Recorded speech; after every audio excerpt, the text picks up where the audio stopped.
sunny side up, burn the toast. Raising up 2 kids solo, can't afford no fitness coach. She was going to California the year her mama got sick, so she hung around to do what she could. Had the first one and that was it. And her mom passed on, but she still goes by the old folks home just to sit a while and bring a smile. They're just family, friends and neighbors, doing what they've always done. Loving fathers, loving daughters, loving mothers, loving sons. The beautiful people, the beautiful people.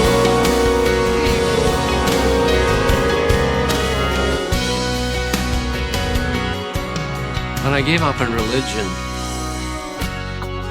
there was such an emptiness. Because I really wanted to believe in God my whole life. I wanted to believe. Where were you? You knew I was looking for you, God. And I felt abandoned. My love for photography goes way back till about age 6, when I got my first little Kodak Instamatic. I just thought it was a wonderful way to document the world. Dad was very much a give back to the community kind of guy. My mom, her biggest quality is empathy.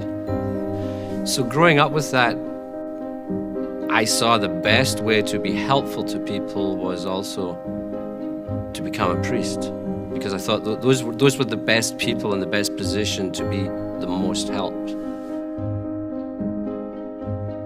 When I was 18, I went to the college seminary, and that was the road to the priesthood.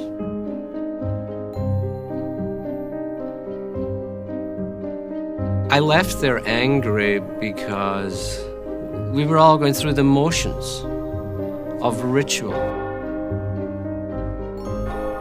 There was no authenticity. After a few years, I entered a monastery in the United States as a counselor in training, working with alcoholic priests. But again, it reinforced my disappointment with the church, because here was the big secret. Here's where all the troubled priests go. I felt everything I had believed in had been a lie. I tried Zen Buddhism. I tried Tibetan Buddhism. I went through all of the churches, and there was nothing there. Nothing. And I said, we're done. By this point, I had a real edge. I was a very, very angry person. I felt the world had done me over. I noticed that was reflected in my photography. There were less and less people in the pictures and more buildings and objects. As a psychology professor, as a counseling professor, my mission was accomplished if my student could leave that class and had learned how to think for themselves and not just to take in what they're being sold. I had a thing about organizations lying to people. You know, I'd been a student of all sorts of learnings, but there was always something missing.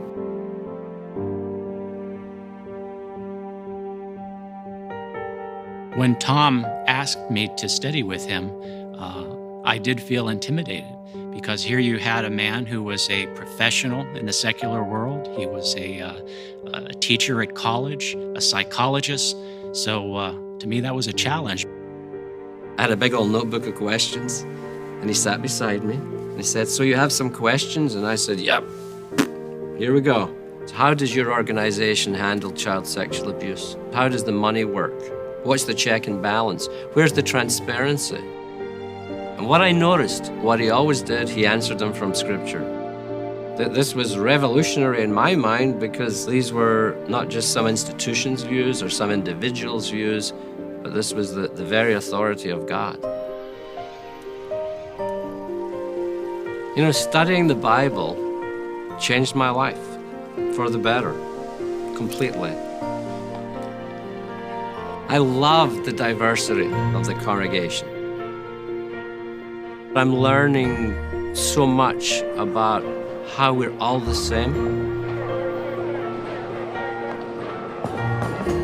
I have a lot more pictures of people.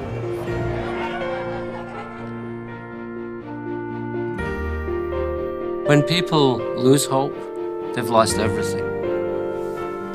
And by studying the Bible, you learn why there is suffering, why people die. You learn that this whole world is not spiraling out of control. By coming to have a real personal relationship with the Supreme Sovereign of the universe, it gives you hope. I love what I'm still learning. I learn every day. And that's the difference. I have confidence in what I'm learning, confidence that it's the truth.